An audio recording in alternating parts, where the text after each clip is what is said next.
فأما من طغى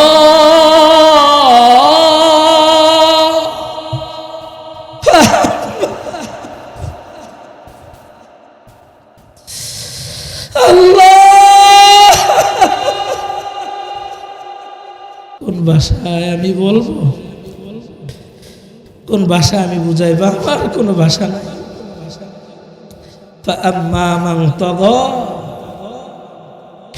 وآثر الحياة الدنيا فإن الجحيم هي المأوى।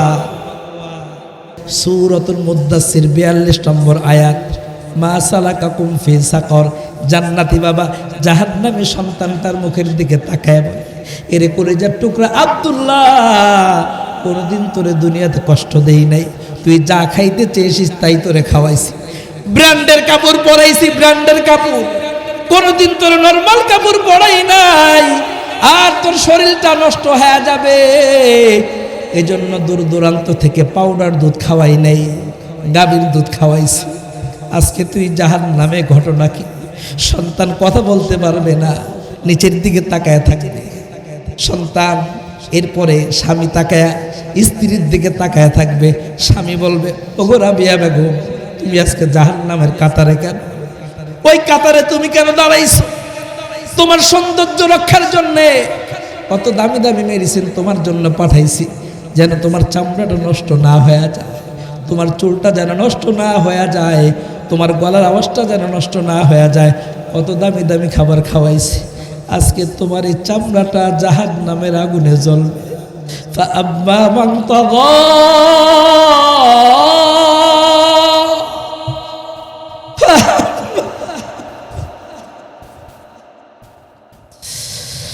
আল্লাহ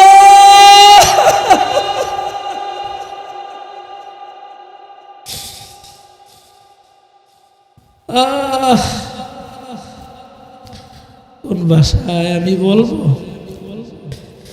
কোন ভাষা আমি বুঝাইবা, আমার কোনো ভাষা নাই। فأما من طغى وآثر الحياة الدنيا فإن الجحيم هي المأوى। আপনারা যদি এই আয়াতের তরজমা বুঝতে পাগল হয়ে যাইতেন, এই আয়াতের তরজমা فأما من طغى, কেন জাহান্নামে আসছি? আল্লাহর হুকুমকে সীমা লঙ্ঘন করার কারণে। আমার ক্ষমতা দরকার, এজন্য পুত্রবধূ শাশুড়িকে নির্যাতন করেছে, শ্বশুরকে নির্যাতন করেছে, পুত্রবধূ সে ননদকে নির্যাতন করেছে, স্বামীরও ঠিকমতো হক আদায় করে নাই। আমার ক্ষমতা দরকার।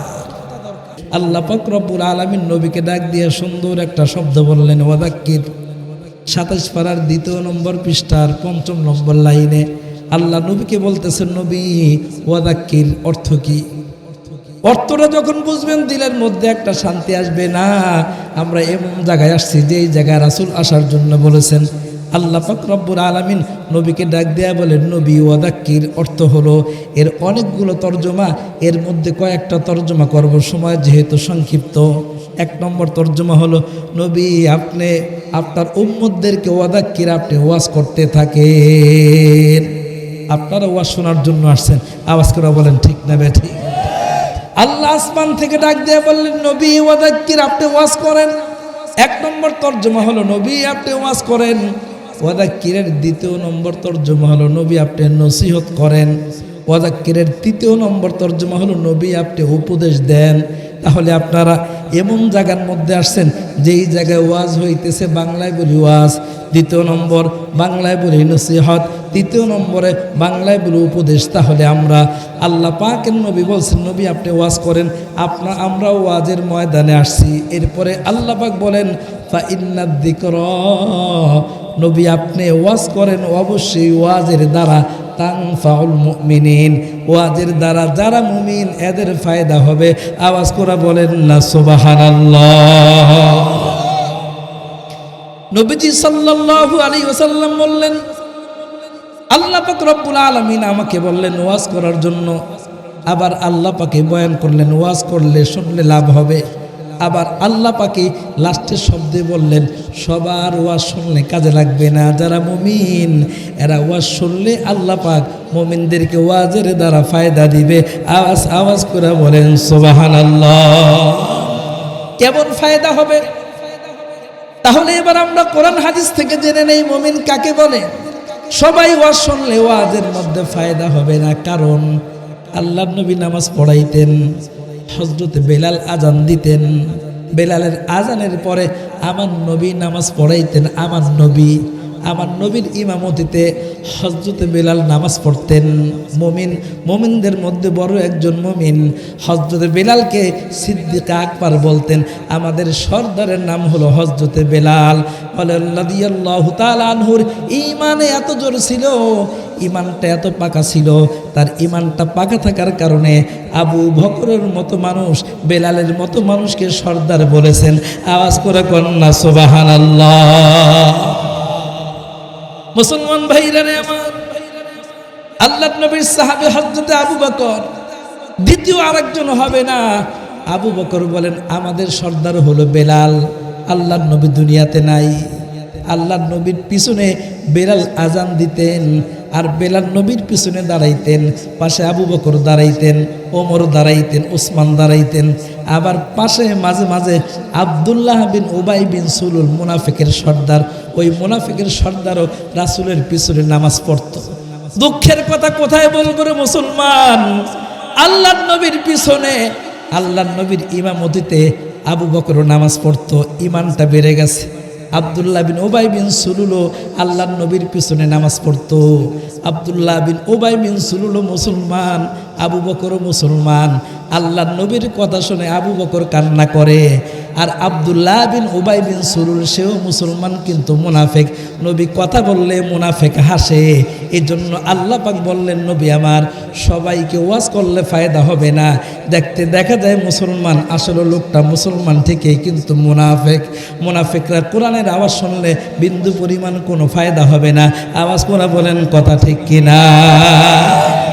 এই জন্য আপনাদের কাছে দোস্ত আমি বেলালের মতো একটা দিল চাই, আপনাদের কাছে আমি আবু বকরের মতো একটা দিল চাই। সিদ্দিক আকবর রাসূলের বয়ান শুনতেন, রাসূল বয়ান করতেন, সিদ্দিক আকবরের গাল বেয়ে টপ টপ করে পানি পড়তো, এইভাবে রাসূলের কথা শুনতেন। হযরতে থানবী আলাইহির রহমা উনি যখন বয়ান করতেন, ওনার একজন মুরিদ ছিল, কোরআনকে বড় মহব্বত করতো, রাসূলকে বড় মহব্বত করত। যখনই বয়ান হইতো ওই লোকটা থানবীর বয়ানে যাইতো, আর থানবী তাকায় দেখতো। লোকটা যখনই বয়ান শুনতো, থানবী যখন বয়ান করত, লোকটা বসে বসে পাগলের মতো কান্না করতে থাকতো। হযরতে থানবী ওর আশ্চর্য হয়ে গেছে, কান্নার কোনো বয়ান নাই, স্বাভাবিক বয়ান করেন হযরতে থানবী। থানবীর বয়ান শুনে লোকটা কান্না করে। হযরতে থানবী গোপনে লোকটাকে ডাকাইলেন, রুমের মধ্যে বসলেন। হযরতে থানবী বলেন, বাবাজি, বৃদ্ধ মানুষ, আমি তো কান্নার ওয়াজ করি নাই, আজকে কেন আপনি কান্না করলেন? লোকটা থানবীর মুখের দিকে তাকায় আছে, অবাক হয়ে তাকায় আছে। থানবী বলেন, তুমি কেন কান্না করো? এবার লোকটা বলে, ওগো আল্লাহর নবীর উম্মত থানবী, শোনেন আমি কেন কান্না করি। এই চোখে কোনোদিন রাসূলকে দেখার সুযোগ হয় নাই, তবে শুনছি রাসূলের যারা সাহাবী, এদের মধ্যে একজন সাহাবী ছিল বৃদ্ধ বুড়া মানুষ, সিদ্দিক আকবর। আপনাদের জবান থেকেই শুনেছি, যখন নবী বয়ান করতেন, কোরআনের কথা বলতেন, আর আবু বকর রাসূলের চেহারার দিকে তাকায় তাকায় কাঁদত। ও কথা নবী, না নবী পাইছি, না সিদ্দিক আকবর সাহাবায়ে কেরামকে পাইছি, পাই নাই। যেহেতু নবীর চেহারা দেখার সুযোগ হয় নাই, ওই নবী বলছেন আল উলামা ওয়ারাসাতুল আম্বিয়া, নবীরা হলো নবী, আলেমরা হলো নবীদের ওয়ারিস। এই জন্য আপনি যেহেতু নবীর ওয়ারিস, আপনি কথা বললে দিলের মধ্যে বড় লাগে। এই জন্য কোরআনের কথা বললে আমার দিলটা নরম হয়ে যায়, অটোমেটিকলি চোখ দিয়া পানি বের হয়ে যায়। এখন তো আমাদের অবস্থাটা এরকম, আব্বা মারা গেছে আব্বা, আম্মা মারা গেছে আম্মা, মা বাবার জন্য দোয়ার আয়োজন করছে যুবক, ইমাম সাহেব কান্না করে, যুবকের চোখে কোনো পানি নাই, যুবক শুনতেছে যুবকের চোখে কোনো পানি নেই। মার জন্য দোয়া হয়, বাবার জন্য দোয়া হয়। এর কারণটা কি? কারণ হলো গুনাহ করতে করতে দিলটা এত শক্ত হয়ে গেছে, এজন্য তোমার আমার চোখ দেয়া পানি বের হয় না। যখন বান্দার ইমানটা ভালো থাকে তখন বান্দা আব্বার জন্য হাত উঠাইলে কান্না করে, মার জন্য হাত উঠাইলে কান্না করে। তখন শুধু তার কান্না করে কারণ তার ইমানটা ভালো আছে। আর একটা কারণ হলো বান্দার মধ্যে যদি আল্লাহ পাকের ভয় থাকে তো বান্দা কান্না করেন। আম্মা জান আয়েশা সিদ্দিকা রাদিয়াল্লাহু তাআলা আনহা ঘরের মধ্যে বসা, ইমামে আবু দাউদ আলাইহির রহমা বলেন, আবু দাউদ শরীফের 4755 নম্বর হাদিস। ইমামে আবু দাউদ আলাইহির রহমা বলেন, আল্লাহর পয়গম্বর ঘরে প্রবেশ করেছেন, গিয়ে দেখেন আম্মা জান আয়েশা সিদ্দিকা কান্না করতেছেন। আল্লাহর পয়গম্বর বলেন, আয়েশা লিমাদা তাবকি ইয়া আয়েশা, আয়েশা রে তোমার চোখে পানি কেন রে আয়েশা? কারণ আয়েশা কান্না করবে, এটাই তো স্বাভাবিক। আয়েশা এমন ঘরে যার জন্ম, কোনোদিন কষ্ট করে নাই, খাবারের কষ্ট করে নাই, কাপড়ের কষ্ট করে নাই। কিন্তু আম্মা জানের বিবাহ যখন আমাদের পয়গম্বরের সাথে হয়, আর পয়গম্বরের সাথে যখন সংসার শুরু হয়ে যায়, খাবারের কষ্ট, একদিন খেলে আর একদিন খেতে পারে না, খাবারের বড় কষ্ট। কাপড়ের কষ্ট, ওইরকম কাপড় চোপড় নাই। এজন্য হয়তোবা আম্মা জান খাবারের জন্য কান্না করতেছেন কষ্টের কারণে, কোনোদিন কষ্ট করেন নাই। পয়গম্বর জিজ্ঞাসা করলেন, আয়েশা তোমার চোখে কেন পানি? আম্মা জান আয়েশা সিদ্দিকার কান্নার পাওয়ার আরো বেড়ে গেছে। আম্মা জান ডাক দিয়ে বলেন, নবী আমার, আবু দাউদ শরীফ থেকে হাদিসটা শুনাইতেছি বাবা, গল্প গুজব করে সময়টা নষ্ট করব না, কারণ এখনই দোয়া হয়ে যাবে। আম্মা জান আয়েশা সিদ্দিকা বলেন, ওগো আল্লাহর পয়গম্বর, ছোট্ট একটা প্রশ্ন, আপনি আমারে অনেক মহব্বত করেন জানি, এজন্য মহব্বত করে আপনি আমারে হুমায়রা বলে ডাক দেন, হুমায়রা, মহব্বতে ডাক দেয় হুমায়রা। নবী আমার, দুনিয়াতে যদি আমি কখনো অসুস্থ হয়ে যাই, আপনি আমার মাথায় পানি দেন, আপনি আমার শরীরটাকে মেসেজ করে দেন, আমার মাথার পাশে বসে থাকেন, আমার মাথার মধ্যে হাত দেন, আমাকে বড় মহব্বত করেন। যুবক বন্ধুদেরকে বলি, বিবিকে পিটানোর মধ্যে কোনো বাহাদুরি নাই, বিবির গায়ে হাত তোলার মধ্যে কোনো বাহাদুরি নাই। বিবি যদি অন্যায় করে মহব্বত দিয়া, ভালোবাসা দিয়া তাকে বোঝাও যেইভাবে রাসূল বুঝাইছেন। আম্মা জান আয়েশা সিদ্দিকা বলেন, ওগো পয়গম্বর, আমি অসুস্থ হয়ে গেলে আপনি আমার খুব যত্ন নেন, খোঁজ খবর নেন। নবী গো, এই দুনিয়াতে আজীবন থাকা যাবে না, কুল্লু নাফসিন যায়িকাতুল মাউত ওয়া ইন্নামা তুওয়াফাউনা উজুরাকুম ইয়াওমাল কিয়ামাহ ফামান যুহজিহা আনিন নার ওয়া উদখিলাল জান্নাতা ফাকাদ ফাজ। পয়গম্বর, দুনিয়াটা থাকার জায়গা না, থাকতেও পারবো না, সবাই মারা গেছে, এক সময় আপনিও থাকবেন না, আমিও থাকবো না। নবীজি আশ্চর্য হইয়া আম্মা জানের মুখের দিকে তাকায় আম্মা জানের কথাগুলো শুনতেছেন। কারণ ওই যে আরাক আম্মা জান খাদিজাতুল কুবরা মৃত্যুর আগে বড় কান্নাকাটি করেছিলেন, দুইটা কথা বলছিলেন। আল্লাহর পয়গম্বর আম্মা জান আয়েশা সিদ্দিকার চোখের পানি দেখে তিনি আশ্চর্য হয়ে গেলেন, বারবার বলতেছেন, আয়েশা তোমার চোখে পানি কেন? এবার আম্মা জান আয়েশা বলেন, দুনিয়াতে মুসিবতে পড়লে, অসুস্থ হয়ে গেলে আপনি আমার খোঁজ খবর নেন। ওগো নবী আমার, চোখটা বন্ধ হয়ে গেলে পরকাল শুরু হয়ে যাবে, চোখটা বন্ধ হয়ে গেলে আখেরাত শুরু হয়ে যাবে। নবী আমার, আখেরাতে কি আপনি আমার খবর নিতে পারবেন নি? নবীজি সাল্লাল্লাহু আলাইহি ওয়াসাল্লাম আম্মা জানের কথাটা শুনবার পরে কেমন যেন আসমান থেকে জমিনে পড়ে গেলেন। আম্মা জানের মুখের দিকে তাকায় আছে, আয়েশা, কঠিন প্রশ্ন রে আয়েশা, কিয়ামতের দিন লা ইয়াযকুরু আহাদুন আহাদান, আয়েশা রে, কিয়ামতের ময়দানে, হাসরের ময়দান কায়েম হয়ে গেলে তিনটা জায়গার মধ্যে কেউ কারো খোঁজ খবর নিতে পারবে না, তিনটা জায়গার মধ্যে কেউ কারো খোঁজ খবর নিতে পারবে না। ও 2500 আম্মা জানেরা খুব ভালো করে বোঝেন, শোনেন। আপনাদের মতো একজন আম্মা জান কাঁদতেছিলেন, আপনাদের মতো একজন আম্মা জান আল্লাহর নবীর সামনে, অর্থাৎ স্বামীর সামনে কান্না করতেছে। কেন কান্না করতেছে এই কথাটাই আমি বলবো। আল্লাহর নবী বলে, আয়েশা তোমার এইভাবে কান্না করার কারণটা কি? যে আয়েশা কোনোদিন নবীর সাথে বেয়াদবি করে নাই, এক ওয়াক্ত নামাজ ইচ্ছাকৃতভাবে ছেড়ে দেন নাই, কোনোদিন মায়ের সাথে বেয়াদবি করেন নাই, বাবার সাথে বেয়াদবি করেন নাই, দুনিয়ার কারোর সাথে বেয়াদবি করেন নাই। যে আয়েশা হলেন পৃথিবীর প্রথমে কোরআনে হাফেজ, পৃথিবীর প্রথম কোরআনে হাফেজ হলেন আম্মা জান আয়েশা সিদ্দিকা। তিনি কাঁদতেছেন। এবার তিনি আসল কথা বললেন, ওগো পয়গম্বর, আমার কান্নার কারণ হলো যাকারতুন নার, আমার জাহান্নামের কথা মনে পড়ে গেছে। ফাবাকাইতু, জাহান্নামের কথা মনে হওয়ার কারণে আমি কাঁদতেছি। কারণ জাহান্নামের আযাবের কথা অনেক শুনেছে আপনার মুখে, জাহান্নামের আযাব সহ্য করতে পারবো না, এজন্য আমি কান্না করতেছি। ওগো নবী আমার, হাসরের ময়দানে যদি আপনি খোঁজ খবর না নেন তাহলে আমাদের কি অবস্থা হবে? আল্লাহর নবী মুহাম্মদ আরবি সাল্লাল্লাহু আলাইহি ওয়াসাল্লাম বললেন, আয়েশা তিন জায়গার মধ্যে কেউ কারো খবর নিতে পারবে না। আল্লাহু সুবহানাহু ওয়া তাআলা قال النبي صلى الله عليه وسلم لا يذكر أحد أحدا।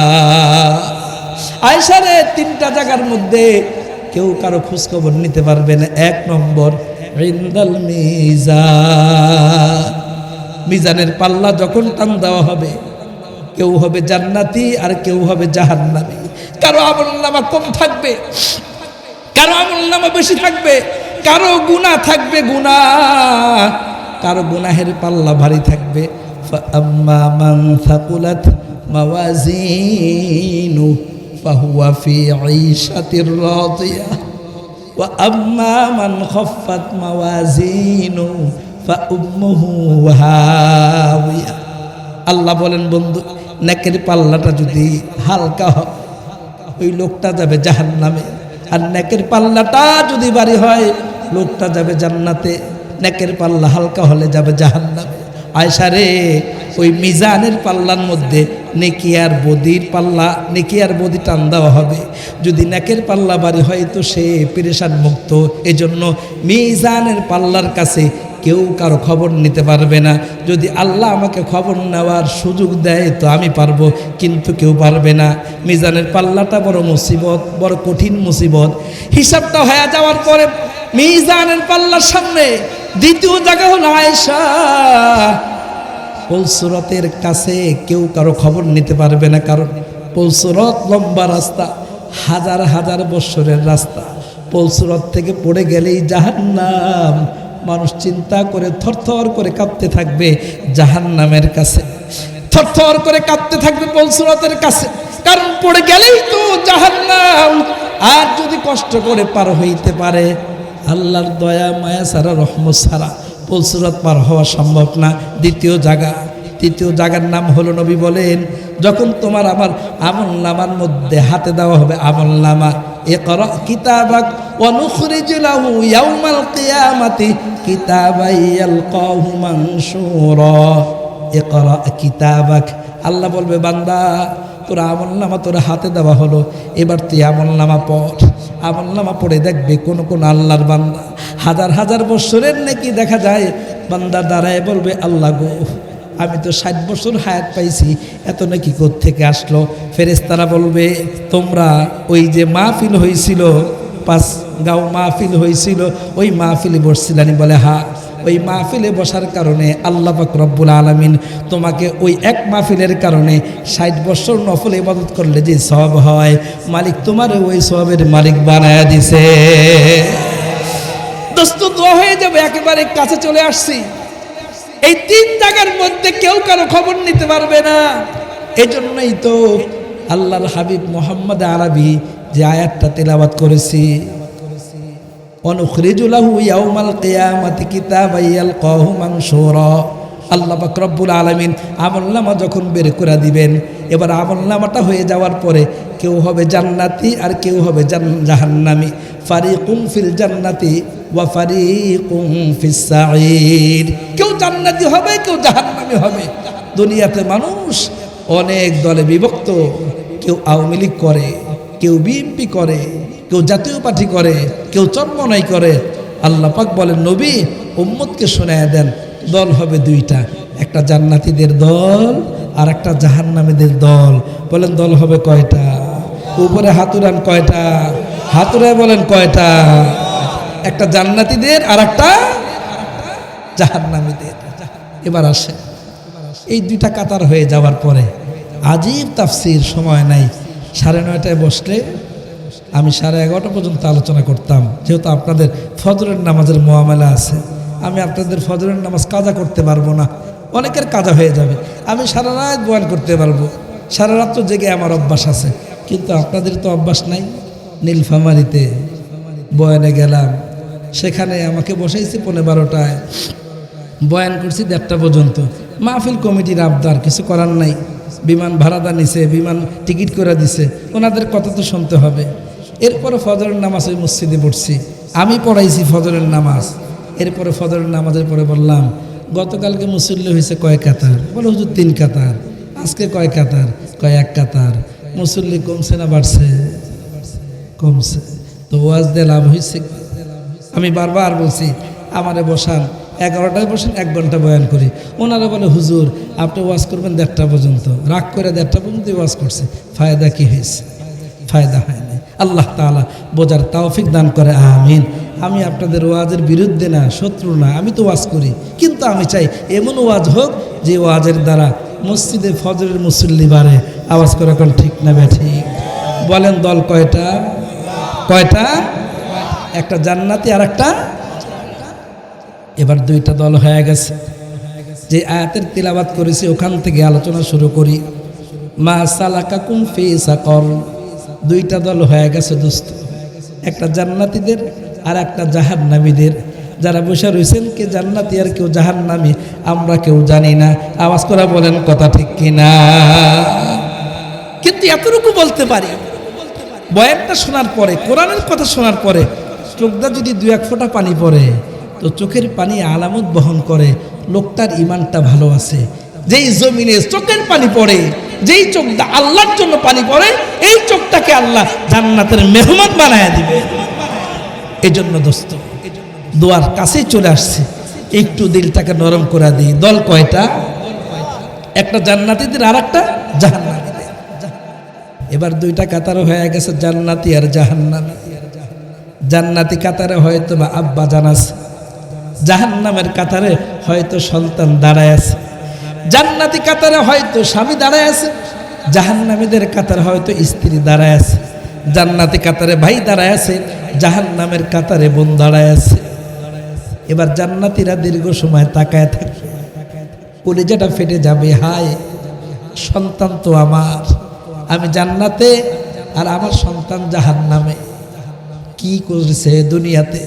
এবার বাবা জাহান্নামী সন্তানের মুখের দিকে তাকায় বলবে, সূরাতুল মুদ্দাসসির 42 নম্বর আয়াত, মা সালাকাকুম ফি সাকর।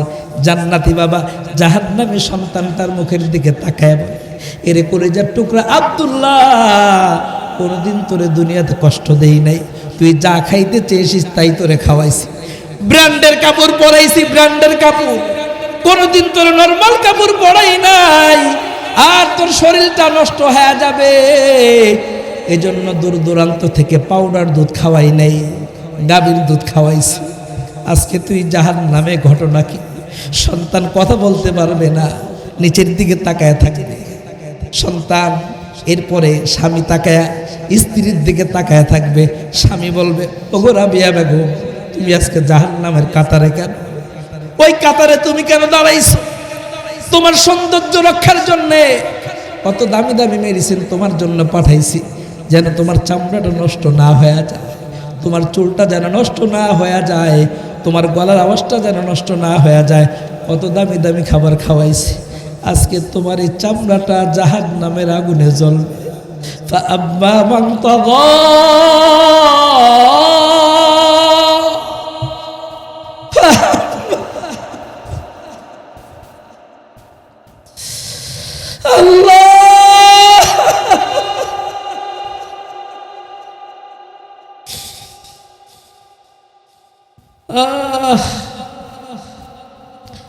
কোন ভাষায় আমি বলবো, কোন ভাষা আমি বুঝাইবো? আমার কোনো ভাষা নাই। فأما من طغى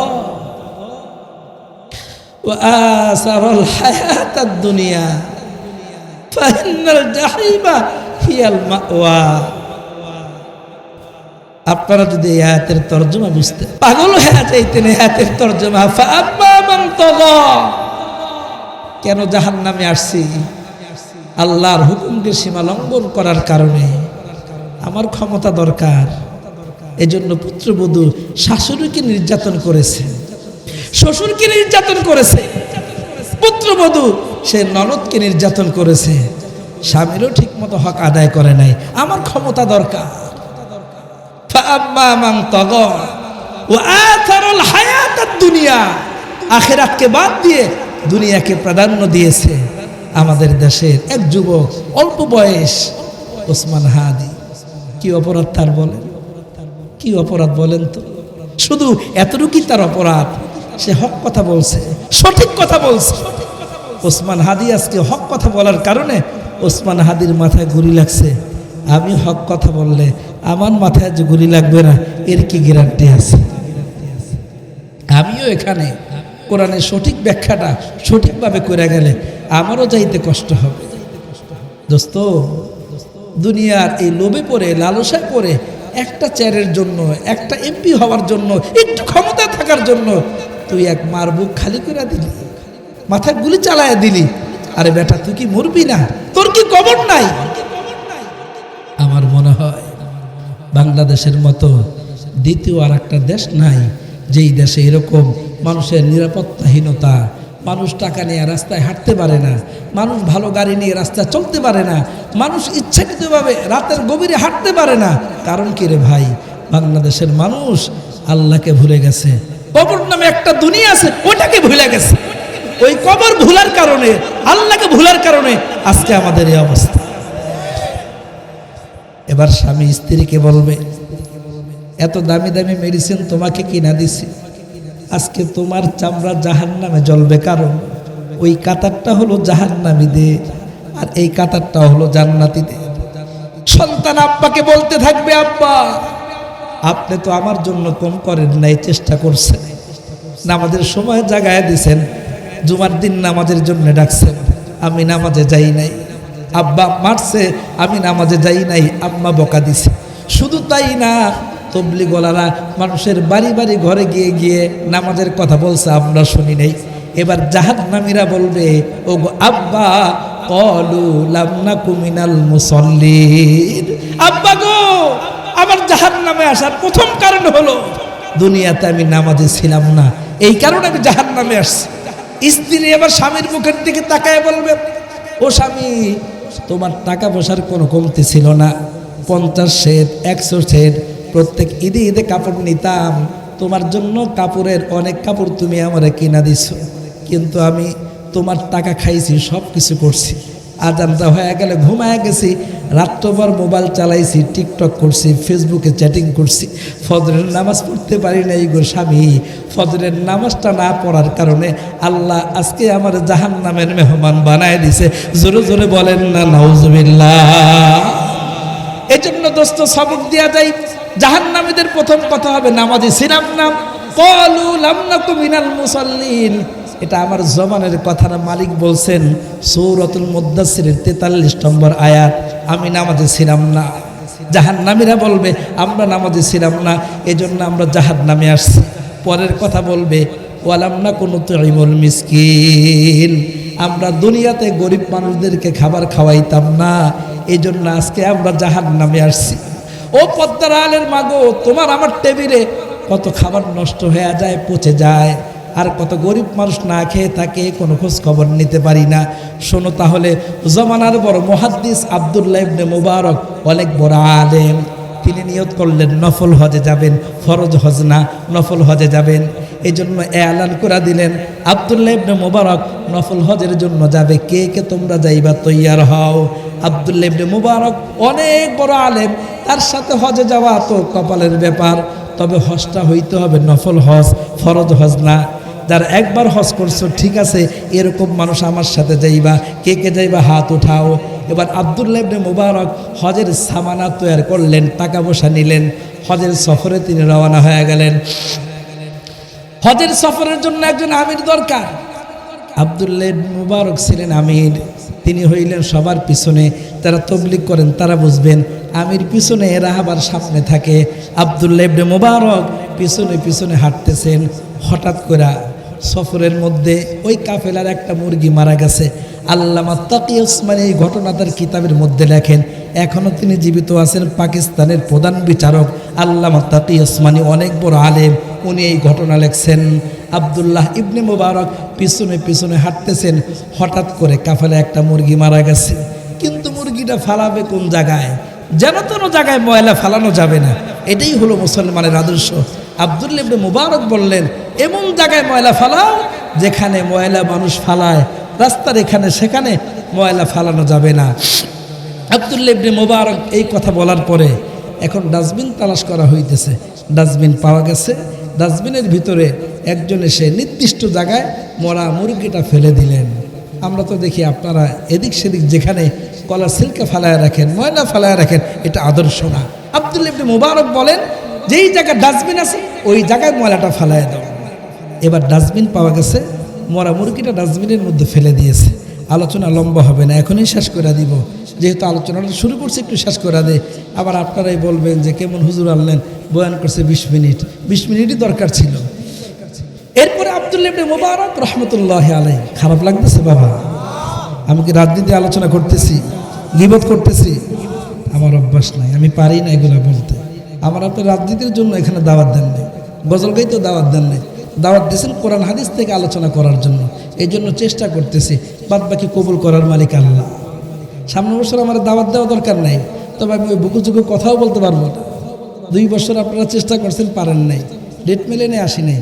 আজকে আসছি 2 মাহফিল ফেলায়া, শুধু মহব্বতের টানে, টাকার টানে না রে দোস্ত, একটা আত্মার টান আছে, ওই কারণে আপনাদের কাছে আসা। আব্দুল্লাহ ইবনে মুবারক বললেন, ডাস্টবিন পাওয়া গেছে, এখানে ফেলে দাও।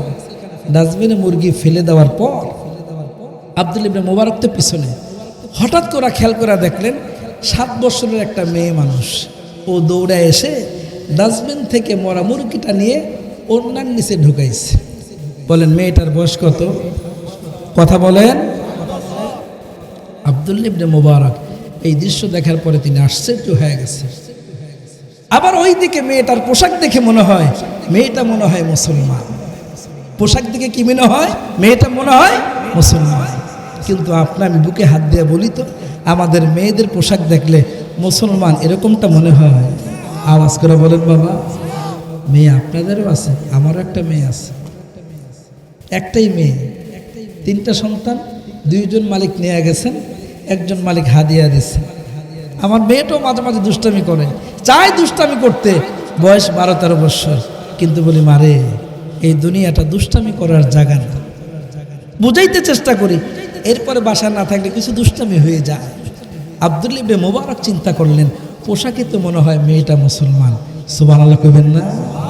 পোশাক দেখেই বুঝে ফেলছে মেয়েটা মনে হয় মুসলমান। পরে আফসোসের সাথে বলি, পদ্মার আলের মায়েরা যারা আমার আলোচনা শুনতেছেন, আমি আপনাকে বলি, বাবা তো সারাদিন কাজে থাকে, আপনি সারাদিন বাসায় থাকেন, আপনার মেয়েটা, আল্লাহ আপনাকে মেয়ে দিয়েছেন, ছেলে দেন নাই, আল্লাহ আপনাকে মেয়ে দিয়েছেন, মেয়েটাকে ঘরের মধ্যে প্যান্ট পরান শখ কইরা। এই মেয়েটা শখের প্যান্ট পরতে পরতে অনেক সময় শার্টও কিনা দিই আমরা, অনেক সময় গেঞ্জিও কিনা দিই, গেঞ্জি শার্ট মেয়েটারে শখ করে কিনা দিলেন। মেয়েটা শখের পোশাক পরতে পরতে একসময় অভ্যাস হয়ে যায়। একসময় 12 বছরের মেয়েটা প্যান্ট শার্ট পরে রাস্তায় বের হয়। আওয়াজ করে এখন ঠিক না ব্যাঠি? প্যান্ট শার্ট পরা মেয়েটাকে দেখলে এটা ছেলেটা মেয়ে বোঝার কোনো উপায় আছে? নাই। কিন্তু আব্দুল্লাহ ইবনে মুবারক চিন্তা করলেন, মেয়েটার পোশাক দেখে তিনি বুঝছেন মেয়েটা মুসলমান হবেন। আব্দুল্লাহ ইবনে মুবারক মেয়েটার কাছে গেছেন। আল্লামা তাকি ওসমানী ওনার কিতাবের মধ্যে লেখেন, মেয়েটার কাছে গেছেন, গিয়ে মেয়েটার মাথায় হাত দিয়েছে, হাত দিয়ে বলতেছে, মাগো তুমি মরা মুরগিটা কেন নিলা? কেন নিলা বলো না মা। মেয়েটা লজ্জায় কথা বলে না, মরা মুরগি হাতে নিছে, মেয়েটার তো লজ্জা লাগতেছে। মেয়েটা নিচে মাথা নিচে করে রাখছে, আব্দুল্লাহ ইবনে মুবারক বলতেছে, মা বলো না, মরা মুরগিটা কেন নিলা? মেয়েটা চোখ থেকে পানি ছেড়ে দিছে। যখন মেয়েটা চোখ থেকে পানি ছেড়ে দিছে, আব্দুল্লাহ ইবনে মুবারক একজন জ্ঞানী মানুষ, শিক্ষিত মানুষ, একজন আলেম, বড় আলেম, মুহাদ্দিস, শাইখুল হাদিস, বুখারী পড়ান তিনি তো জ্ঞানী মানুষ। এবার আব্দুল্লাহ ইবনে মুবারক বলতেছে, মারে কস না, মরা মুরগি তো মুসলমানের জন্য খাওয়া জায়েজ নাই। মেয়েটা আব্দুল্লাহ ইবনে মুবারকের মুখের দিকে তাকায় আছে, মুখের দিকে তাকায় বলে, ওগো মুসাফির, আনা লা আরিফুকা মুসাফির, আমি তোমাকে চিনি না, তবে শোনো, আমি এমন এক বাবার ঘরের সন্তান, বাবাটা কিছুদিন আগে মারা গেছে, এখন আমি এতিম, আমাকে দেখার মতো দুনিয়াতে কেউ নাই, একমাত্র মা আছে, মা ঘরে চলার মতো কোনো খাবার নাই, দীর্ঘদিন হয়ে গেছে আমার আব্বা ইন্তেকাল করেছেন, আমি একজন এতিম। এইভাবে মেয়েটা যখন কথা বলে, আব্দুল্লাহ ইবনে মুবারক মেয়েটার মুখের দিকে তাকায়া চোখে পানি টলটল করে পড়ে, কারণ আব্দুল্লাহ ইবনে মুবারক একজন মুমিন মানুষ, মুমিন কখনো মুমিনের দুঃখ শুনলে চোখে পানি আটকে রাখতে পারে না। এরে মুসাফির, আমার আব্বা ছিল, আব্বা থাকতে আমাদের কোনো সমস্যা ছিল না, কিন্তু কিছুদিন হয় আব্বা মারা গেছে, ঘরে কামাই করে খাওয়ার মতো কোনো লোক নাই, এজন্য এরে মুসাফির, আমাদের এলাকায় ডাস্টবিনগুলো ঘুরে ঘুরে দেখি, মুরগি মারা গেলে, হাঁস মারা গেলে এখানে ফেলে দেয়। ও মুসাফির, আমি এই কথা ভালোভাবে জানি, আমার আব্বা আমার আম্মা আমার এই মাসআলা শিখাইছে, মরা মুরগি মুসলমানের জন্য খাওয়া জায়েজ নাই, এটাও জানি। বড় আফসোস করে বলি রে মুসলমান, ওই জামানার ছোট্ট মেয়েটা এই মাসআলা জানে, মুসলমান যদি খাবারের অভাবে পড়ে যায় তাহলে মরা মুরগিও খেতে পারে। আমার এই জামানার মেয়েরা বিবাহের উপযুক্ত হয়ে গেছে, কালিমাটা শুদ্ধ করে পড়তে পারে না, আওয়াজ করে বলেন কথা ঠিক কিনা? আমাদের মায়েরা আমাদের সন্তানদেরকে টিকটক শেখায়, গান শেখায়, নাচ শেখায়, কি বলবো বলেন, ওয়াজের কি আছে এই জায়গায়? সবাই বুঝি, কেন এগুলা করে? পরকাল আছে, ভুলে গেছে, এই কবরের পরে আর একটা দুনিয়া আছে, এই দুনিয়ার পরে ভুলে গেছে। একটু গরম লাগছে, একেবারে ঘর থেকে বাইরে হয়ে রাস্তায় চলে আসছে, বৌমা রাস্তায় আসছো কেন? শ্বশুর বলে, বৌমা উত্তর দাব্বা, কারেন্ট চলে গেছে, দেখেন কারেন্ট চলে গেছে, এই জন্য রাস্তায় বৌমা চলে আসছে। শ্বশুর উত্তর দিয়ে দিছে, ও বৌমা, আম্মা যান, যদি তুমি মরে যাও, কবরের মধ্যে ঢুকে যাও, কবরে তো কোনো কারেন্টের ব্যবস্থা নাই, আসেনি? কথা কয় না? ফ্যানের ব্যবস্থা আসেনি, লাইটও না, তো তুমি কবরের মধ্যে কেমনে থাকবে? এই চিন্তা ফিকির যাদের অন্তরে আছে, এই দুনিয়াটা শেষ হয়ে যাওয়ার পরে আর একটা দুনিয়া শুরু হয়ে যাবে, কবর। ওই কবরের দরজা নাই রে দোস্ত, ওই কবরের জানালা নাই। যদি দরজা জানালা থাকতো তাহলে তো মানুষ এত চিন্তা করতো না, যেহেতু দরজা জানালা নাই। এজন্য যারা মুমিন মুসলমান আল্লাহর ভয় করে, ওই দরওয়াজা জানালা হয়ে যাবে যদি আমার আমল থাকে। আমলটা যদি ভালো থাকে, মা খুশি থাকে, বাবা খুশি থাকে, পর্দার আড়ালের মাগো স্বামী যদি খুশি থাকে, তো তোমার কবরের সাথে জান্নাতের একটা দরজা হয়ে যাবে। ছোট্ট মেয়েটা ডাক দিয়ে বলে, মুসাফির, আমার আব্বা নাই, আমি এতিম মানুষ। এই মাসআলাও জানি যে মুসলমানের জন্য মরা মুরগি খাওয়া হারাম, কিন্তু কিছুই করার নাই, ঘরে কোনো খাবার নাই। এই জন্য আমি মরা মুরগি পড়ে থাকলে ওই মুরগিটা নিয়ে মাকে দেই, মা রান্না করে খাওয়ায়।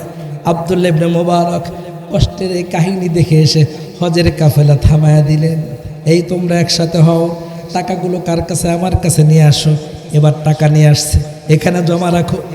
টাকা জমা রাখছে। হজ হলো নফল হজ, ফরজ হজ আগে হয়ে গেছে। এবার আব্দুল্লাহ ইবনে মুবারক বললেন, খাদেম কোথায়? এই রাহাবার কোথায়? রাহাবার আসছে। রাহাবারকে বলতেছেন, আমরা কোন জায়গায় আছি? নাম বলছে 2500। তো এখান থেকে কথার কথা, ঢাকা যাইতে কত টাকা লাগবে ওই টাকাটা তুমি আলাদা করো। টাকাটা আলাদা করছে, ওই ভাড়ার টাকা আলাদা করে এবার বাদ বাকি টাকা আব্দুল্লাহ ইবনে মুবারক তিনি তার চাদরের মধ্যে ঢুকায়া গোপনে তিনি হাঁটা শুরু করছেন। ওই মেয়েটাকে দাঁড় করায় রাখছেন। এবার মেয়েটার হাতে টাকার গাঁটটিটা দিয়া বলে, মারে এই টাকাটা তোরে হাদিয়া দিলাম, তুই তোর মাকে দিবি। বাকি জীবনটা চলার চেষ্টা করবি, কারণ এক কাফেলার হজের টাকা দিয়া দিছে। এবার আব্দুল্লাহ ইবনে মোবারক এসে বলেন, বাবারা এই বছর আমাদের নফল হজ হবে না, চলো আমরা এলাকায় চলে যাই। কেউ কেউ মনে করছে মনে হয় আমির সাহেব রাগ করছেন। অনেক সময় জামাতে সাথীরা উল্টাপাল্টা করলে আমির সাহেব জামাত ফিরায় নিয়ে আসে, না চলেন আমাকে বহুত তবলিগ হয়েছে, আর লাগবো না, অনেক তবলিগ হয়েছে। তো সাথীরা চিন্তা করলেন আব্দুল্লাহ ইবনে মোবারক অনেক বড় আলে মুরব্বী মানুষ, তার সাথে বড় হাকে বেয়াদবি করছে। একজন বলে, হুজুর কোন না কি হয়েছে, কেন হজে যাব না? আব্দুল্লাহ ইবনে মোবারক বলেন না, কারণ এই ঘটনা কেমনে শোনাইবেন? তুমি যাও হজে আর তোমার প্রতিবেশী আশেপাশের মানুষ না খায় মারা যায়, মরা মুরগি খায়, এই কথাটা বলবে কিভাবে? আর দান করছেন তিনি, বলবেনও না, লুকায় রাখতে চান। যখন সমস্ত সতী সাঙ্গীরা বলেন আপনি না বললে আমরা কেউ লড়বো না, বলতে হবে। আব্দুল্লাহ ইবনে মোবারক চোখের পানি ছেড়ে দিলেন, বাবারা শোনো, আমি বলতে চাইছিলাম না, যেহেতু তোমরা জানতে চাও এই জন্যে বলি, শোনো তাহলে খুব ভালো করে শোনো। আমাদের কাফেলা একটা মুরগি মারা গেছে। বলে, হ্যাঁ। মুরগিটা কি করেছো? ডাস্টবিনে ফেলে দিয়েছি। তাহলে এবার তোমরা শোনো, ওই মরা মুরগি ডাস্টবিনে ফেলে দেওয়ার পরে আমি চোখে যা দেখলাম, ছোট্ট একটা মেয়ে দৌড়ায় এসে, আর মেয়েটার চেহারা দেখে, মেয়েটার পোশাক দেখে বুঝতে পারলাম মুসলমানের ঘরে সন্তান হবে। ওই মেয়েটা মরা মুরগি নিয়ে যায়। মেয়েটার জিজ্ঞাসা করলাম, মারে তুই মরা মুরগি নিয়ে কোথায় যাস? মেয়েটা আমার মুখের দিকে তাকায় বলে, ওগো মুসাফির, আমি মরা মুরগিটা নিয়ে আমার ঘরে যাব, কারণ আমার ঘরে শুধু মা আছে, বাবা মারা গেছে, আমি এতিম মানুষ, ঘরে খাবারের মতো কোনো কিছু নাই। এই জন্য মরা মুরগি কেউ ফেলে গেলে মরা মুরগি নিয়ে আমরা আমাদের জীবনটারে কাটায় দিই। আব্দুল্লাহ ইবনে মোবারক বলে, আমার সাথীরা শোনো, এই বাচ্চাটা যদি কিয়ামতের আদালতে আল্লাহ পাকের কাছে দাঁড়ায়া বলে, মালিক আমি তো খাবারের অভাবে মরা মুরগি টোকায়া টোকায়া খাইছি, মালিক রে আমারে এতিম হিসাবে, মিসকিন হিসাবে কেউ যদি আমারে দেখতো, খাবার পোষায় দিত, তো মরা মুরগি খাইতাম না। আব্দুল্লাহ ইবনে মোবারক তিনি আলেম হওয়ার কারণে কোরআন পড়ছেন। জাহান্নামীদের দ্বিতীয় কারণ হলো অনুতুইমুকুম ক্বালু লাম নাকু মিনাল মুসাল্লিন ওয়া লাম নাকু নুতুইমুল মিসকিন। জাহান্নামীদের দ্বিতীয় জাহান্নামে যাওয়ার কারণ হলো তারা গরিব গোরাবাদেরকে খাওয়াইতো না। আব্দুল্লাহ ইবনে মোবারক যেহেতু আলেম মানুষ, তিনি বললেন, শোনো সাথীরা, এই মেয়েটা ছোট্ট মেয়ে, মুসলমানের ঘরে তার জন্ম, ঘরে খাবার না থাকার কারণে মরা মুরগি টোকায় খায়। তাই আমি চিন্তা করলাম এবং সিদ্ধান্ত নিলাম, হজ হলো আমাদের নফল হজ, ফরজ হজ তো আগে করে ফেলেছি, এখন নফল হজ করার জন্য যাব। আমি নফল হজ করতে গিয়ে লাব্বাইক লাব্বাইক বলবো আল্লাহর ঘরের সামনে। ওই আল্লাহ বান্দা বানাইছে আপনার আমার পরীক্ষার জন্যে, আর আল্লাহর বান্দা আমার এলাকায় মরা মুরগি খায়, আর আমি আল্লাহর এলাকায় গিয়ে লাব্বাইক লাব্বাইক বলবো। আমি আশা করি ওই বাইতুল্লাহতে তওয়াফ করার চাইতে আল্লাহর যে গরিব বান্দারে তারে খাওয়াইলাম, আমাদের হজটা ছিল নফল হজ, এই নফল হজ না করে যদি আমি এই বান্দার উপকারে আসি, তাকে খাবার দেই, যে আল্লাহ হজ করলে জান্নাত দিবে, ওই আল্লাহ গরিবকে সহযোগিতা করলে এর চাইতে বড় জান্নাত দিতে পারে। আওয়াজ করে বলেন কথা ঠিক কিনা? আব্দুল্লাহ ইবনে মুবারক বললেন, সাথীরা তোমরা বেজার হইও না, আল্লাহ হায়াত দিলে জীবনে অনেক হজ করতে পারবে, তবে আমাদের আজকের এই দানটা আমাদের একটা হেদায়েতের জরিয়া হইতে পারে। তাই তো আল্লাহ পাক বলছেন, জাহান্নামীরা 4 কারণে জাহান্নামে যাবে। 1 নম্বর, সে নামাজ পড়ে নাই। 2 নম্বর, লোকটা গরিব মিসকিনদেরকে খাওয়াইতো না। ক্বালু লাম নাকু মিনাল মুসাল্লিন ওয়া লাম নাকু নুতইমুল মিসকিন ওয়া কুন্না নাখুদু মাআল খাইদিন। 3 নম্বর কারণ হলো অহেতুক কথাবার্তা বলা, মোবাইলে রাতভর চ্যাটিং করা, অহেতুক কাজ করার কারণে স্বামী আজকে আমি জাহান্নামে আসছি। 4 নম্বর কারণ হলো ওয়া কুন্না নুকাদ্দিবু বিয়াউমিদ্দিন, আমরা আখিরাতকে মিথ্যা বলেছি, বিশ্বাস করি নাই। যেই ব্যক্তি আখিরাতকে বিশ্বাস করে, ওই ব্যক্তি কোনোদিন কাউকে খুন করতে পারে না। মুহতারাম হাজিরিন, এই 4 কারণে আপনি আমি জাহান্নামী হব। এই 4টা কাজ না করলে আপনি আমি জান্নাতি হব। আল্লাহ পাক রব্বুল আলামিন আপনাকে আমাকে এই 4 কাজ থেকে বিরত থাকার তৌফিক দান করে, আমিন। মুহতারাম হাজিরিন, আর একটা ছোট্ট আমল আপনাদেরকে বলে দিই, আমার আলোচনা শেষ, এখনই দোয়া হয়ে যাবে।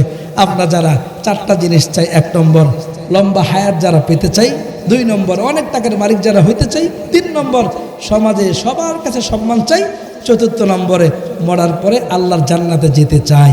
এই 4টা জিনিস কে কে চাই? হাত উঠাই। মাশাআল্লাহ।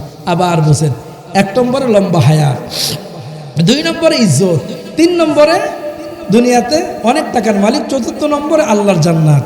নবীজি সাল্লাল্লাহু আলাইহি ওয়াসাল্লাম বলেন, নবীর সাহাবী আলী রাদিয়াল্লাহু তাআলা আনহু বলেন, একটা ছোট্ট কাজ করলে এই 4টা পুরস্কার দিবেন। শাইখুল হাদিস আল্লামা জাকারিয়া আলাইহির রহমা বলেন, একটা ছোট্ট আমল, পুরস্কার 4টা। ওই ছোট্ট আমল হলো আত্মীয়তা রক্ষা করা। আত্মীয়তা কি করা? রক্ষা করা। আমাদের সমাজের রেওয়াজ আছে, রীতিনীতি আছে যে বোন যদি বাবার বাড়ির সম্পত্তি নেয় তাহলে ভাইরাও দেখতে পারে না, অনেক সময় আব্বা মারা গেলে মাও দেখতে পারে না। এই আমার ছেলেদের দুশ্মন, সম্পত্তি সব নেওয়া গেছে, এজন্য আত্মীয়তা ছিন্ন করে দেয়। আত্মীয় ছিন্ন করা যাবে না দোস্ত। বোনের অংশ বোনকে দিতে হবে, অন্যথা জাহান্নামে যেতে হবে। বোনের অংশ বোনকে বুঝাইয়া দেওয়া, সে যতটুকু চায়, সে যতটুকু পায়, আব্বা মারার সাথে সাথে এই অংশকে ভাগ করে নেওয়া। আমাদের সমাজের বহু মানুষ এরকম আছে, মাও মারা গেছে তারপরও সম্পদ বুঝাইয়া দেয় না। আল্লাহ পাক রব্বুল আলামিন আমাদেরকে আত্মীয়তার সম্পর্ক টিকায় রাখার তৌফিক দান করে, আমিন। মোহতারাম হাজিরিন, আরও 2-1 ঘন্টা ওয়াজ করলেও আপনারা শুনবেন আমি জানি, যেহেতু ফজরের নামাজের মুআমেলা আছে। আল্লাহ পাক রব্বুল আলামিন আপনাকে আমাকে ফজরের নামাজের জন্য কবুল করে, আমিন।